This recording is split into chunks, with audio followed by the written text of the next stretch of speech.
Director Garrett Ripa and Executive Immigration Director for the state of Florida, Larry Keefe.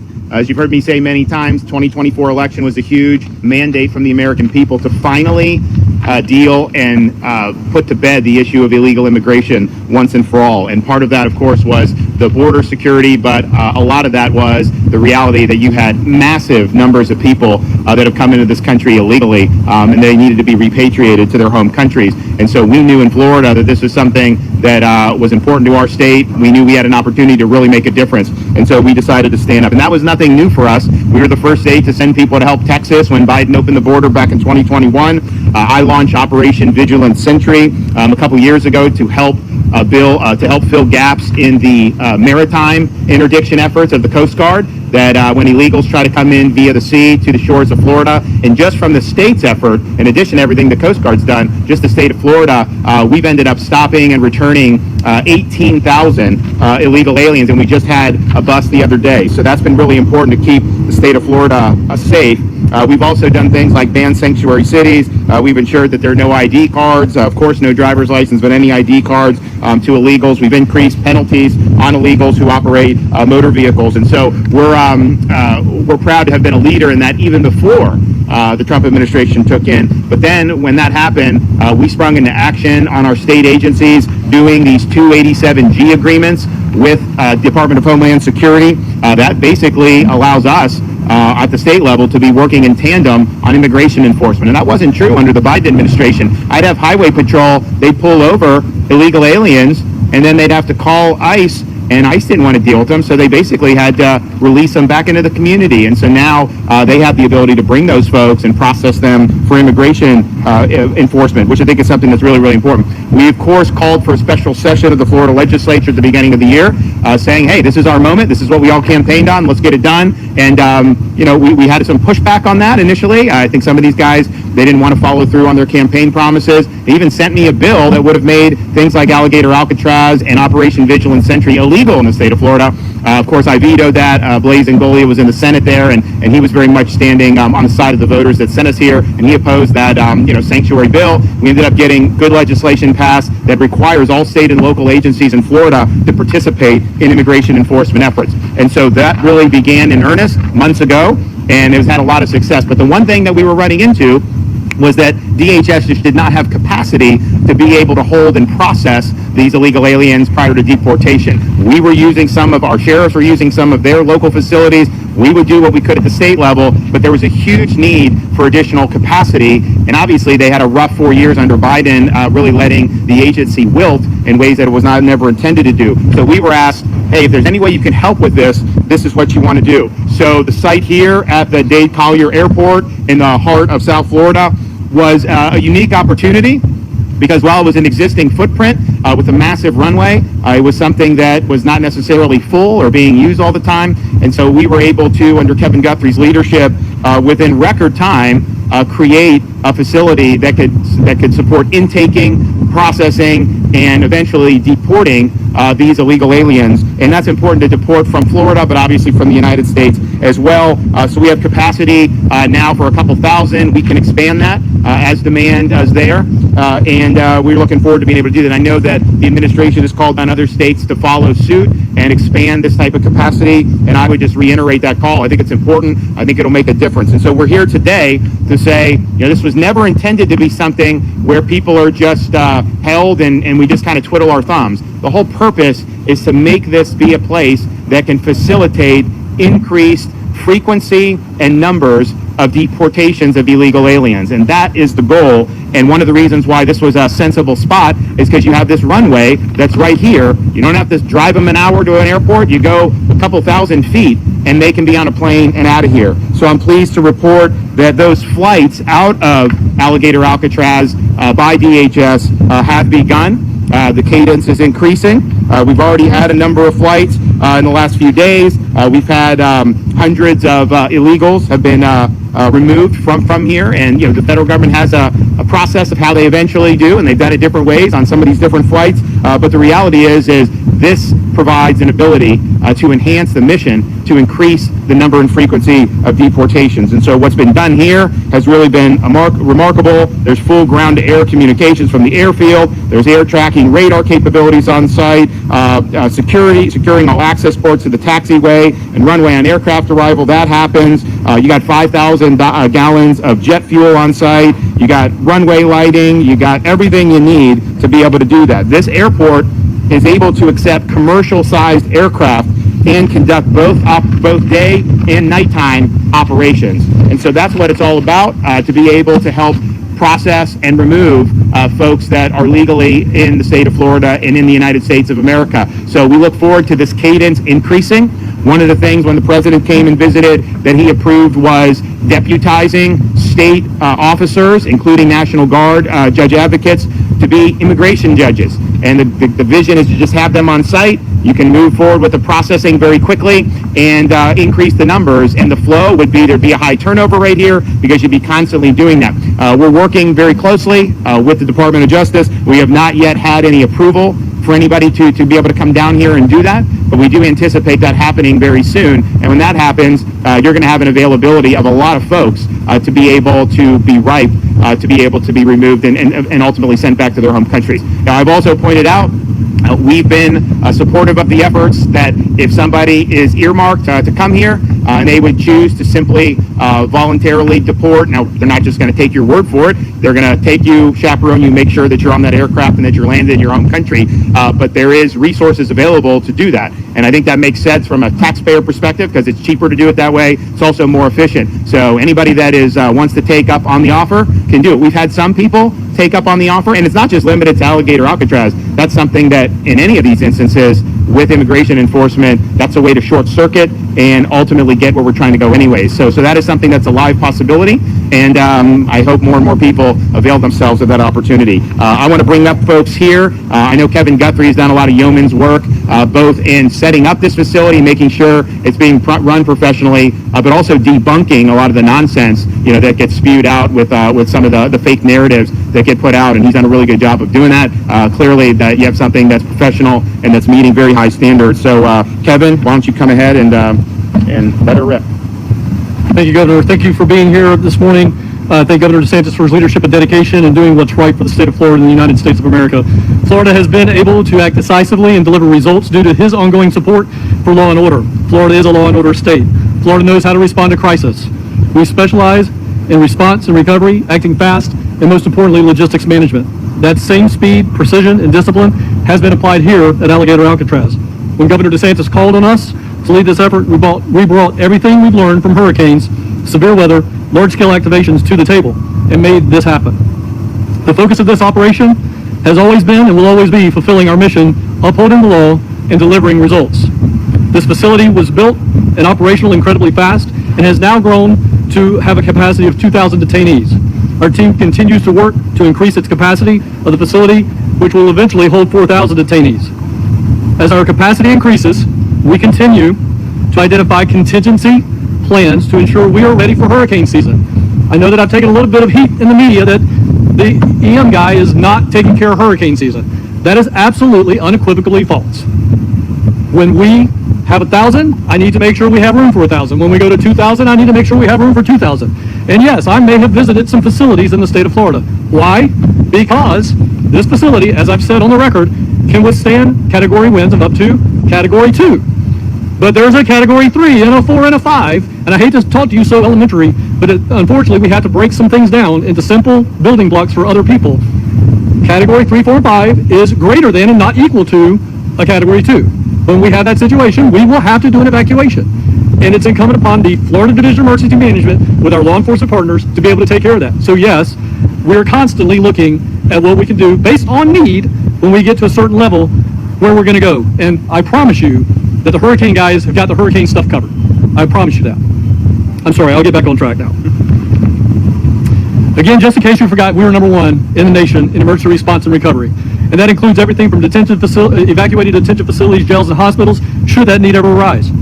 Our on-site services include hot meal service 3 times a day, not gray turkey, by the way, full medical care, including 24/7 clinic and pharmacy, indoor and outdoor recreational space, laundry, legal, and clergy services, air-conditioned detention housing units. Again, I've said in the past, and I'll say again, either meet or exceed the higher standard, whatever that is, whether it's Florida standard or national standard, we meet or exceed the higher standard. The security infrastructure includes over 28,000 feet of barbed wire and fencing, nearly 300 security cameras, a trained force of over 400 security personnel, including an additional 200 National Guard. Additionally, this facility is surrounded by miles and miles and miles, I believe it's 39 square miles, of natural buffer, turning what was once just a taxiway that saw up to, this is another stat for you, up to over 100 flights a day as we have issues with the environment. All of a sudden, governor is tearing up the environment. There were over 100 flights a day coming in and out of this facility. There's much less than 100 flights a day coming in and out of this facility now.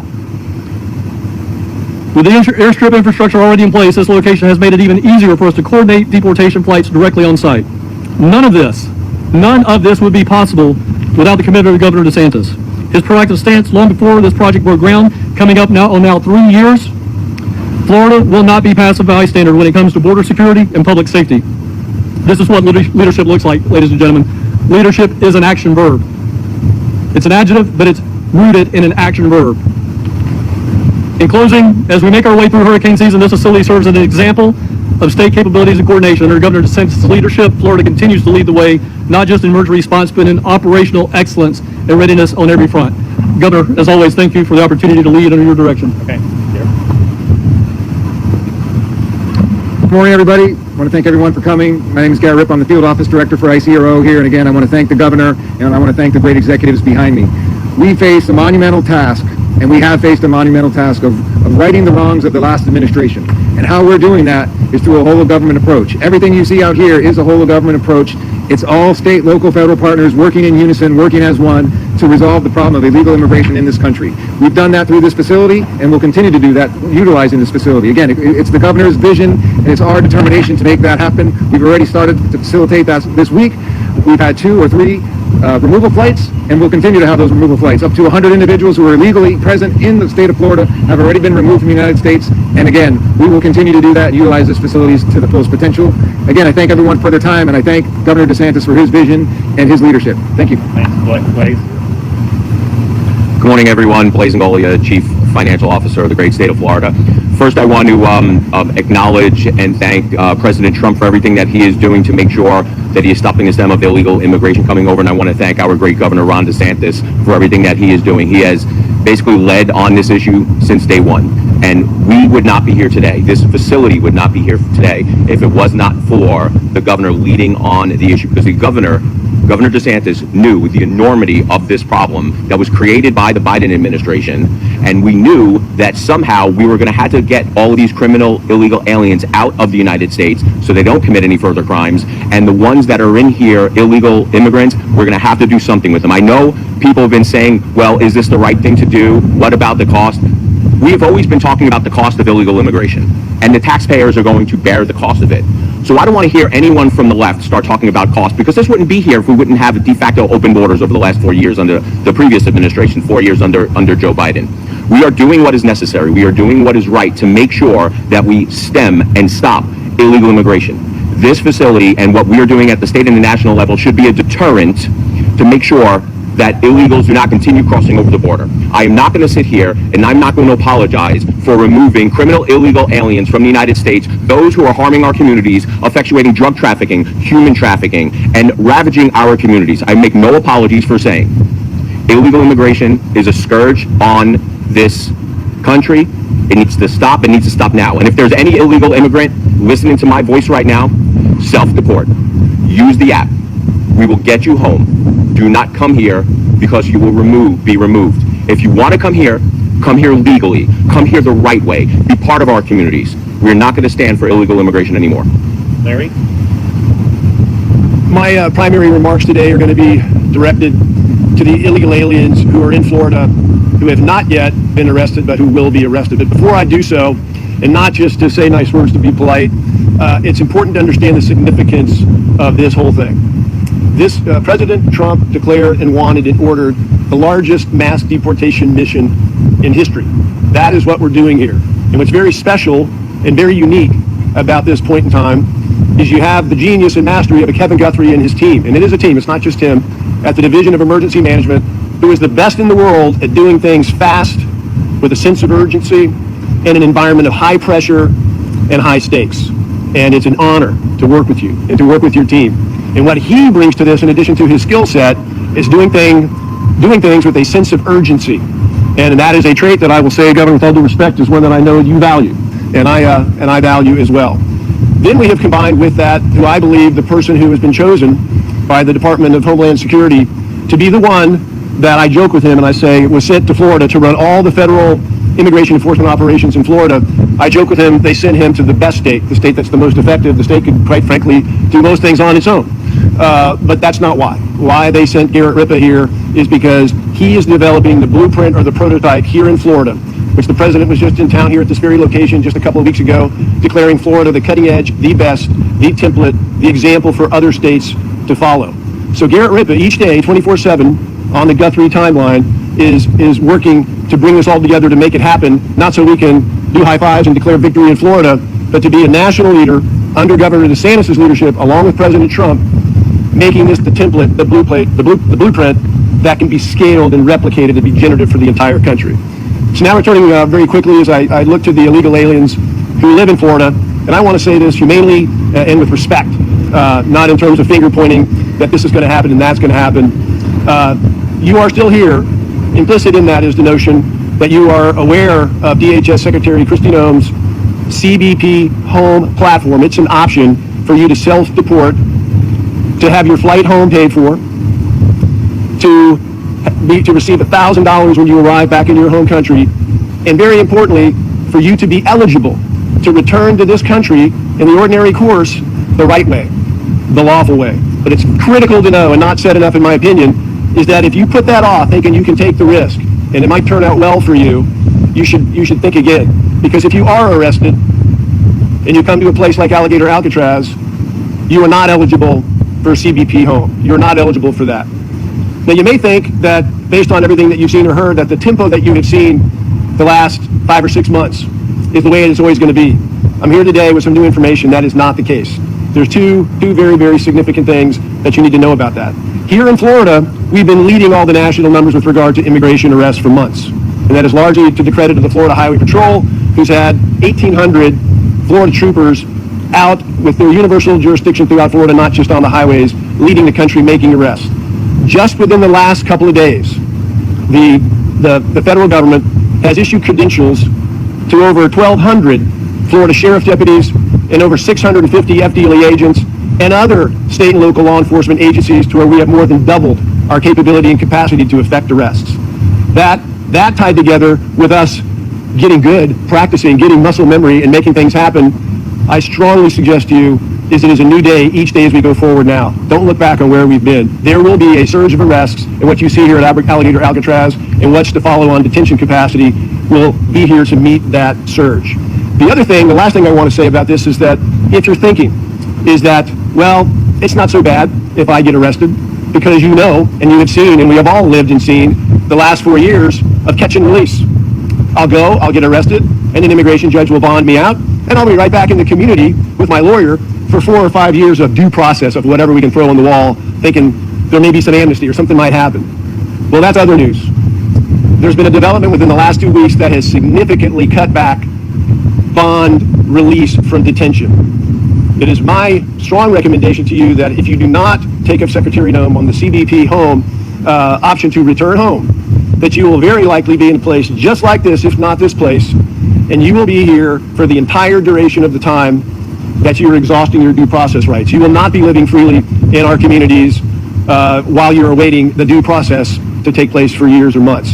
So I strongly recommend to you, you consider those things, you inform yourself, make the move on CBP home before you are arrested. Thank you.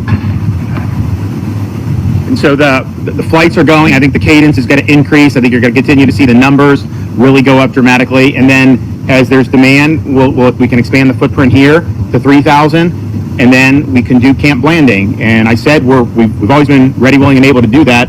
I don't want it to be something where illegals are just being like stored there and then just kind of sitting. I want it to be where illegals are here, there's an aggressive processing and an aggressive deportation schedule. That's what you're seeing starting to occur here down at Alligator Alcatraz, and when there's demand for that beyond here, up there, then we're happy to be able to respond accordingly. And so we look forward to the increased cadence. We look forward to hopefully being able to get the approval for the immigration judges to be on site here, and we've offered different personnel that are doing. We're working through different issues because there are logistical issues involved, but President Trump was very clear. He wants to see a force multiplier with respect to the immigration adjudication process, and he wants to speed it up, and he wants Florida to play a role, and he wants the DOJ to approve a way forward there. So we stand ready, willing, and able to help with that, and it's all about just realizing the vision, fulfilling the mandate with what people want. They want the border secured, which has been done very well, but they also want to have a legal workforce. They want to have the rule of law.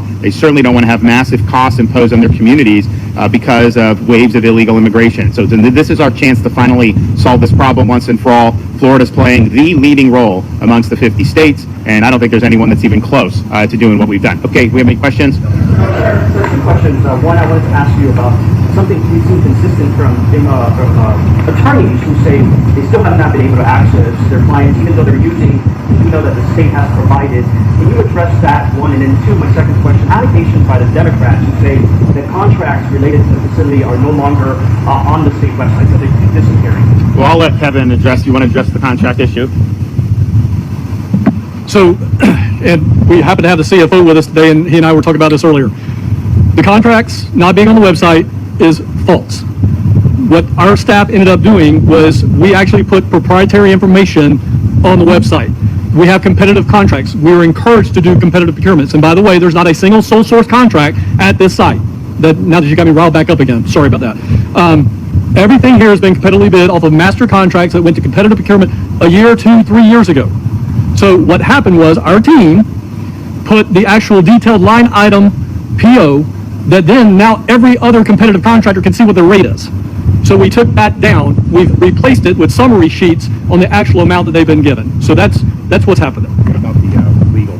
Oh, and the legal issue. Legal issue, my understanding, my attorney has told me that she has worked out the issues, and we should have our first set of on-site legal representation no later than Monday. And we are scheduled, I'm looking for my guy, we're scheduled to go with that almost 24/7 if we need to. So the space that we have, we can do those meetings all day long, 24/7, 365. But we had some technology issues. We have now worked those things out, and we should be starting that on Monday.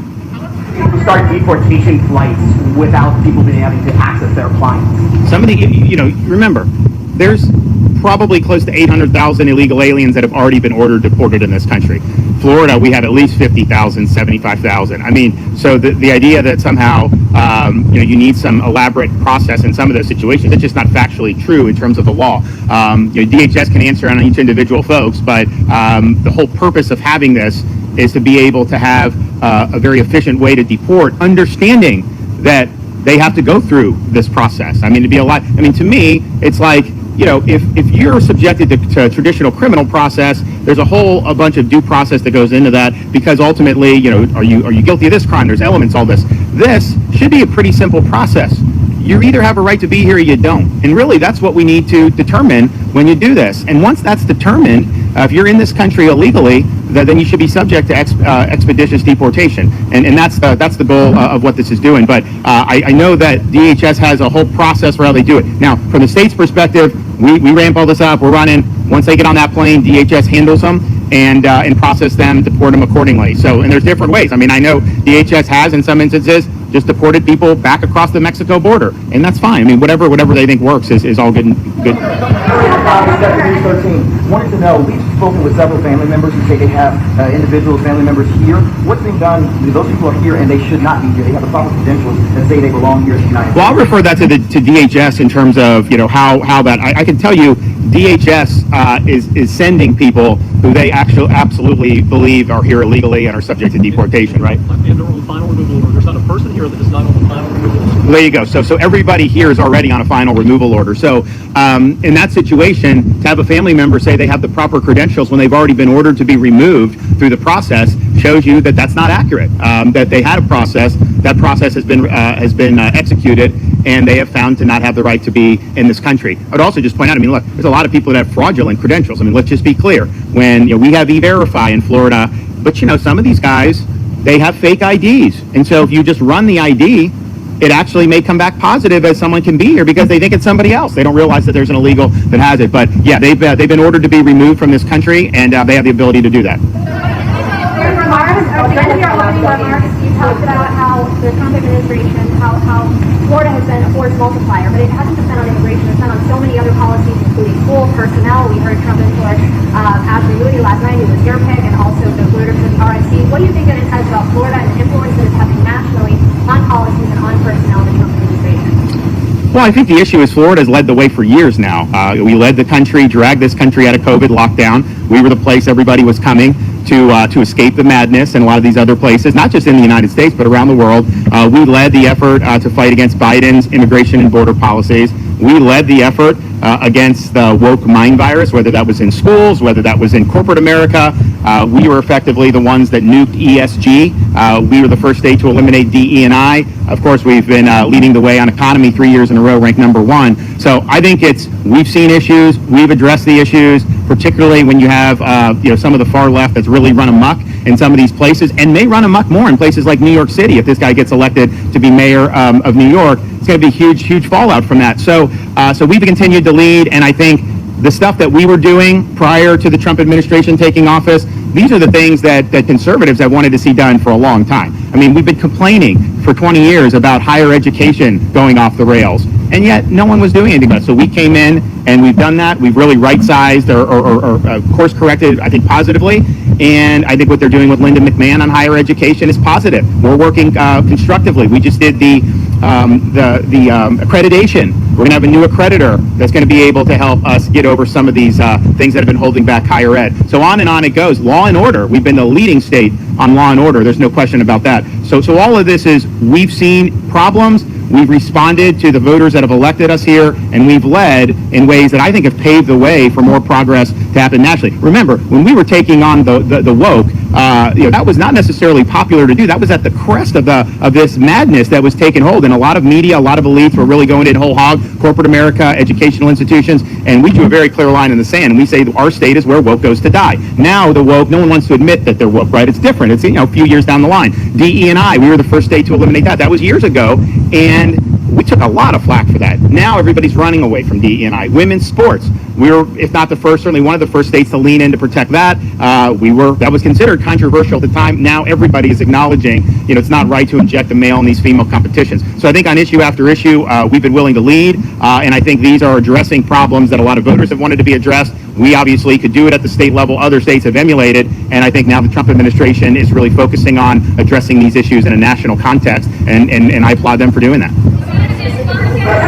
Any specific goals or estimates for how fast do you get the processing here from the minute the legal immigrants show up here to when they're phone claims? Well, if you think about it, I mean, we have 50, 70, 80,000 illegals that are on final orders of removal already in Florida at a minimum, right? And so, we would love to be able to get that cadence going very quickly to where we burn through that expeditiously. Then some of the others that are still going through some of the process, we want to be part of helping supplement that process with our personnel to be able to move that back quickly. But I mean, if you look at the numbers, I mean, obviously the deportations that have happened nationwide so far, and ICE has been understaffed, is not scratching the surface of what would need to be done to get to where you have the largest mass deportation in history, and where you're even just addressing the Biden people, right? So you got to increase that tempo. You have a limited amount of time to do it, and I think we've got to assume, we've got these 4 years under the Trump administration to really get the job done. So my hope is that we have a very strong cadence coming out of here. If the cadence is strong and it justifies us going up Northeast Florida and establishing a footprint at Camp Landing,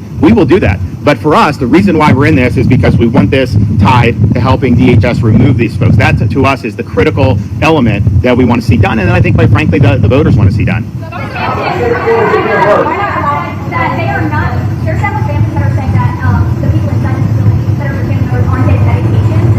Can you explain this and talk about that? So I like Kevin, but I'm sure he's going to debunk it. I mean, I seriously, you have to ask yourself on some of this stuff, just the desire to create narratives, and these Democrat politicians parading down here and doing all this stuff. And I'm just thinking to myself, I've never seen one of you show up to comfort an angel mom who's lost a child because of illegal alien crime. I've never seen you raise any concern about the victims of illegal immigration. Not one time have I seen these Democrats caravan anywhere in this state, hold a press conference to be able to stand in solidarity with victims. I've never seen that. These are stunts that they're pulling because they're increasingly politically irrelevant in this state, and they're trying to latch on to whatever they can, to create phony narratives. But I will let Kevin address that. So again, simple answer, absolute crap. We have on this facility the ability of a full-fledged medical center with x-ray capability, sonogram capability, prescription med capability. When these individuals come here, and I'm glad you asked this question. Again, we reiterate, everybody at this facility is on a final removal order. They have been in CBP, ICE, ERO, AMO custody for a while. It's not like they just came into custody last night. They have been underneath the federal government's health and medical arm. They get brought here. They come with what we call a face sheet that tells us everything that they're on. We have that medication on site. We have a medical doctor on site. We have nurse practitioners on site. We have RNs and a complete medical staff. We can deal with trauma on site. We have 4 paramedics on duty at all times in conjunction with the medical staff. So again, all of that is false. Every single bit of it. And it's not, again, we didn't just go out with a FHP traffic stop, my friends and brothers in tan, out there making a stop, and then just arbitrarily pull that guy off of Alligator Alley and bring him straight here, and we have absolutely no idea who that is. That is not how this system works. They come from ERO, ICE, CBP to this facility with a face sheet that tells us everything about them. It's absolutely false. Well, and you have all these, some of these complaints, like it's just the lengths that people are going to try to make an issue out of everything. There was one report, one of the illegals said that his ham sandwich was cold, and I'm thinking to myself, you're entitled to toast it, hoagies. First of all, Jimmy John's is one of the most successful sandwich places in the country. They didn't have any toasted subs until very recently. They had only done cold subs, and it became a massive success, financial success. Now they do offer toasted subs. I don't think they do cheesesteaks. My kids like the cheesesteak from Jersey Mike's, but be that as it may, to say that the AC's on too much, it's too cold, or this or that, at some point it's like, good grief, just acknowledge the fact that what Kevin and these guys done has been a Herculean effort to get this up, that they are meeting or exceeding every state or federal standard, whichever's higher, and that this is, in fact, a force multiplier to be able to assist with the removal of illegal aliens from the country. And that's what it is. And so they've done a really good job on this. When I see this stuff, I don't have to ask him, because I know, I know that there's, that you're not being told the story. And I think it's also interesting that, there's folks in particularly corporate media, you'll have a criminal alien ordered to be deported, has committed criminal offenses in addition to immigration, and he will just assert something, and that will be reported as fact with no corroboration. It's interesting. You would never say if somebody that was on law enforcement just asserted. You would always ask questions, and you would do that. But somehow, with the criminal alien, you'll just accept that. And why? Because it fits the desired narrative. That's why people do it. I'll do both of you. You go first, and then you go.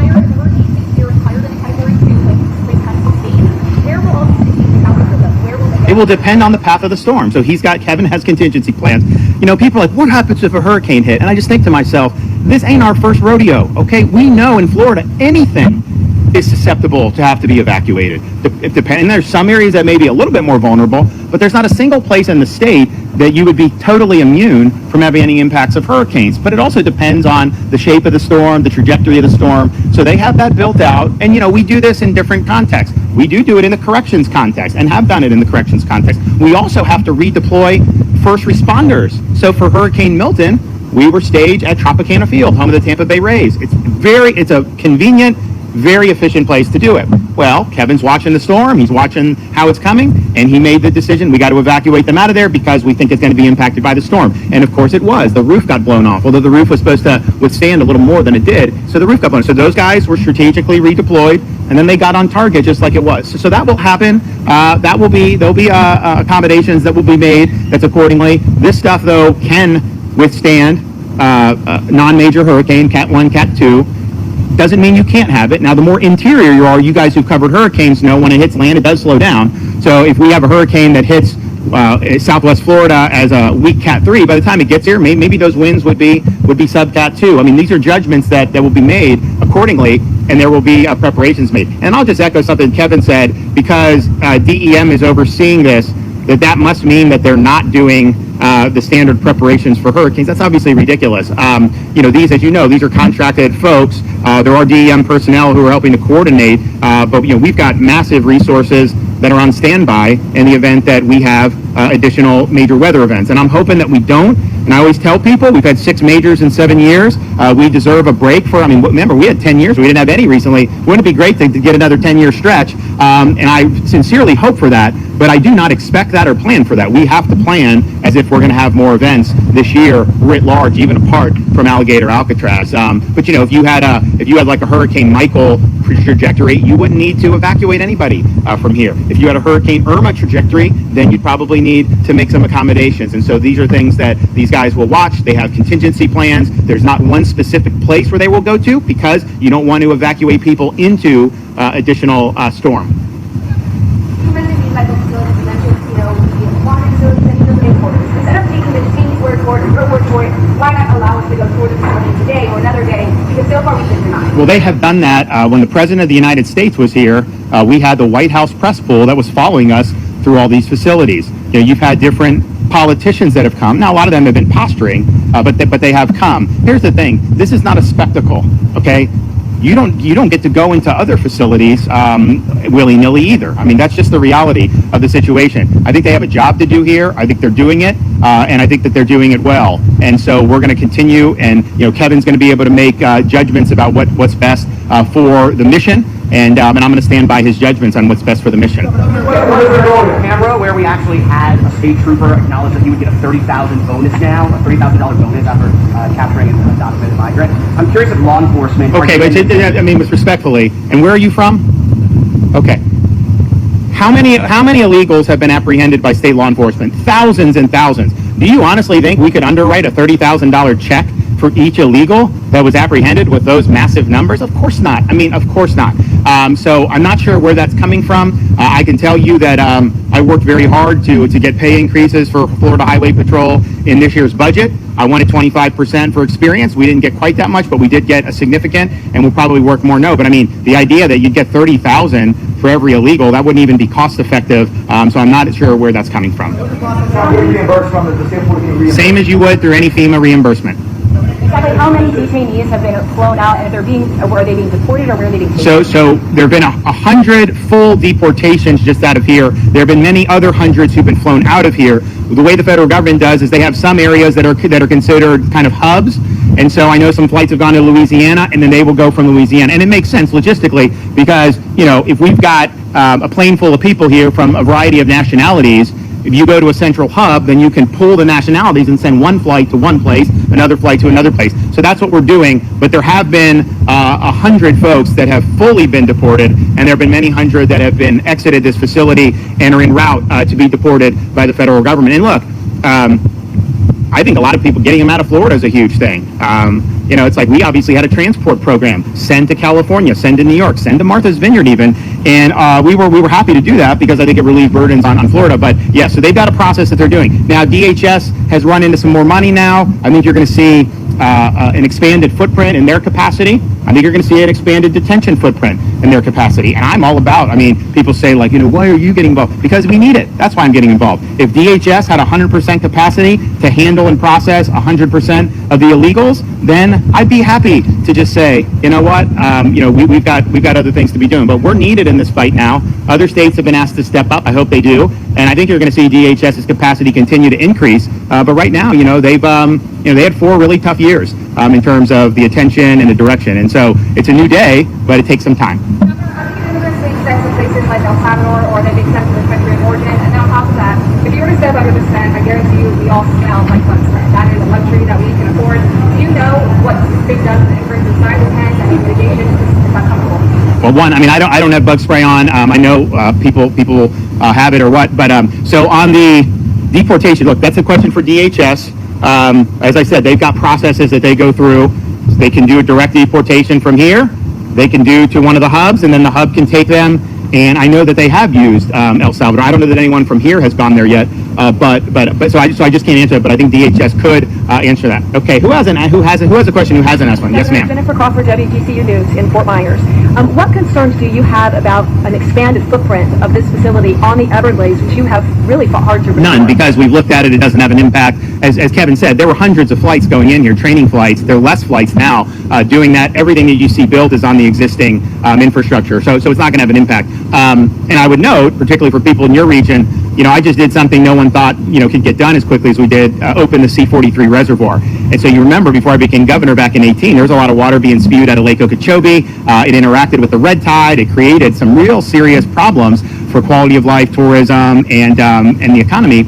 And now we've got a massive reservoir that can store that water, clean it. It can send to Southwest Florida in the dry season when they want it. And that is a huge, huge thing. So the number one environmental issue that was present in 2018, this stuff being spewed in from the lake, we addressed it head on and have completed this massive infrastructure project. And if you also look at the hydrology of the Everglades, what I said was, we got to have water flow south as nature and God intended. And the amount of water flowing south compared to when I became governor, dramatic increase. This thing, I looked into, should we buy it and then grow over it? But it doesn't really do a lot to increase the hydrology. Like that money could be spent much better doing the stuff that we're doing.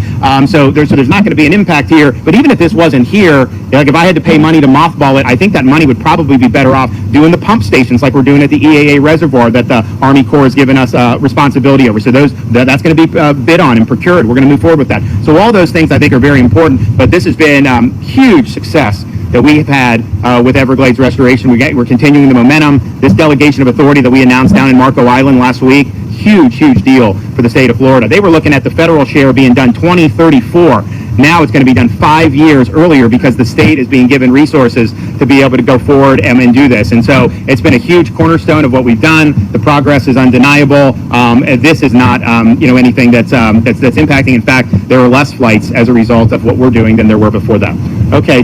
All the waste, what happens with all the... They truck it out. Yeah. There's no sewer or any. They just truck the waste out. They bring in potable water and they do it. So, look, that's more expensive to do. That's more cumbersome. But we weren't willing to do this facility if we weren't managing that in a way that was not going to have impacts. And so that's what we're trying to do. So they're running these things out of here all the time. And I think they've done a really good job doing it. And they're basically, this existing concrete is what they're using. I mean, you look, there's like grass in the interior here. Like, honestly, there'd be no reason that you couldn't use that. It's not going to affect the Everglades. But they're not even using that. They're literally just staying on the concrete. So I think it's been a really incredible footprint that they've been able to do with this. Senator report that talks about the state now doing self-deportations. Can you talk about that? The state doing self-deportations. So the self-deportations is, obviously the feds are doing it.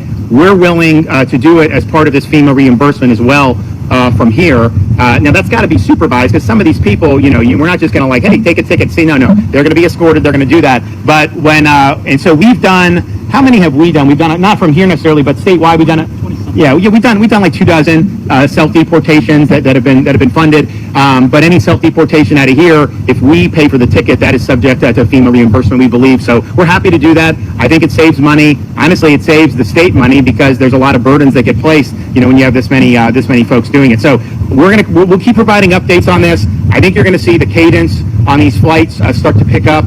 Obviously, honestly, to get to where we were at the beginning of this month and now have flights leaving already with a facility that's been built out, that's incredible. It's incredible work by Kevin Guthrie, incredible cooperation with DHS and the Trump administration. A lot of hard work has gone into it. So thanks for everybody that's been involved in this. This is making a difference. This is just the opening stage. You're going to see this really ramp up, especially given DHS's infusion of cash. And particularly all those illegals that are already been ordered to be removed, we need to get that done. I mean, the rule of law really depends on it, and the vitality and safety of our communities depend on it. Okay, thank you. Where are we headed next?